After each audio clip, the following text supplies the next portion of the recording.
प्रधानमंत्री नरेंद्र मोदी ने corona lockdown को 3 मई तक बढ़ाए जाने का ऐलान किया था, जिसके बाद केंद्रीय गृह मंत्रालय की ओर से आज गाइडलाइंस जारी कर दी गई हैं। जारी दिशा निर्देश में बताया गया है कि क्या खुला रहेगा, कहां छूट है। नई गाइडलाइंस में लॉकडाउन पार्ट 2 को सख्ती से लागू किया जाएगा। देश में कोरोना संकट के बीच लॉकडाउन पार्ट 2 की गाइडलाइन जारी कर दी गई। इसमें केंद्र सरकार ने कई दिशा निर्देश जारी किए हैं, जिसमें कई सेक्टर को रियायत मिली है, तो वहीं कई सख्ती के नियम भी इस बार लागू किए जाएंगे। आवश्यक दिशा निर्देश की ये गाइडलाइन जारी कर दी गई है। आप देश की खातिर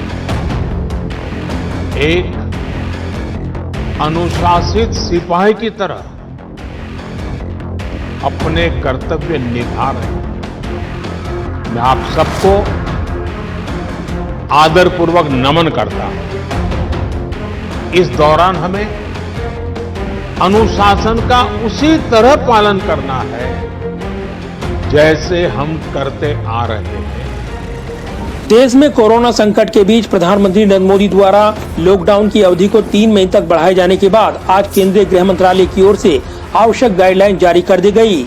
इसमें खेती से जुड़े सभी कामों को छूट दी गई है। वहीं पूरे देश में घर से बाहर निकलते समय अब चेहरा ढकना अनिवार्य कर दिया गया है। जरूरी नहीं है कि मास्क ही पहना जाए। जो लोग सड़कों पर थूकेंगे और फालतू घूमेंगे, उन पर सख्त कार्रवाई की जाएगी। स्कूल, कॉलेज, फैक्ट्रियां, रेस्टोरेंट पहले की तरह बंद रहेंगी। सभी तरह का यातायात यानी रेल, सड़क और विमान सेवाएं बंद रहेंगी। देश भर में कर्फ्यू जैसे हालात लागू रहेंगे और लोगों का घर से बाहर निकलना बंद रहेगा।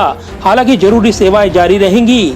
धार्मिक स्थल 3 मई तक बंद रहेंगे। अच्छी बात यह है कि जिन इलाकों में कोरोना के नए केस सामने नहीं आएंगे, वहां 20 अप्रैल के बाद हालात धीरे धीरे सामान्य हो सकते हैं। वहां मैकेनिक, प्लम्बर समेत जरूरी सेवाएं बहाल की जा सकती हैं। नई गाइडलाइन में लॉकडाउन का सख्ती से पालन सुनिश्चित करने के लिए जिला मजिस्ट्रेट को सारे अधिकार दिए गए हैं। शादी ब्याह, बर्थडे पार्टी समेत सभी तरह के आयोजनों पर रोक लगाई गई है। राजनीतिक आयोजन पर रोक रहेगी। निजी आयोजन नहीं हो सकेंगे। निर्माण कार्यों में शर्तों के साथ अनुमति प्रदान की गई है। ग्रामीण क्षेत्रों में किसानों को छूट दी गई है। ऑफिस में लोगों को मास्क पहनकर काम करना होगा। जिन दफ्तरों में अभी भी काम हो रहा है, वहाँ कर्मचारियों का तापमान जाँचने की व्यवस्था करनी होगी। इसके अलावा 65 साल से अधिक उम्र और 5 साल से कम उम्र के बच्चों को घरों से बाहर न निकलने की सलाह दी गई है। आपातकाल में 2 व्हीलर पर सिर्फ चलाने वाला और कार में ड्राइवर के साथ पीछे की सीट पर एक व्यक्ति बैठ सकता है। याद रहे, ये छूट केवल आपातकाल के लिए है। नियम तोड़ने पर जुर्माना लगाया जाएगा। इसके अलावा जो लोग क्वारंटाइन का उल्लंघन करेंगे, उन पर धारा 188 के तहत कार्रवाई होगी। जिला मजिस्ट्रेट को इस संबंध में सारे अधिकार दिए गए हैं।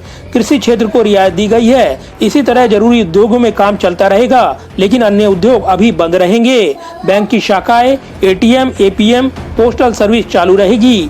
ऑनलाइन टीचिंग और डिस्टेंस लर्निंग को प्रोत्साहित किया जाएगा। Doctor, nurse, sanitisation worker, media person, police, security force के आने जाने पर रोक नहीं रहेगी। अस्पताल, सरकारी दफ्तर जो कोरोना से जुड़ी सेवाओं में लगे हैं, वो भी खुले रहेंगे। रसोई गैस एजेंसियां, petrol pump, food supply chain, wholesale, retail store और मंडियां लेकिन शर्तों के साथ खुली रहेंगी। जाहिर है, लॉकडाउन पार्ट 2 की गाइडलाइन जारी हो गई है और इसमें कई आवश्यक दिशा निर्देश दिए गए हैं। नियमों का सख्ती से पालन हो, ये भी केंद्र सरकार ने राज्यों को सुनिश्चित करने को कहा है। Pradeep Kumar, total news, Delhi.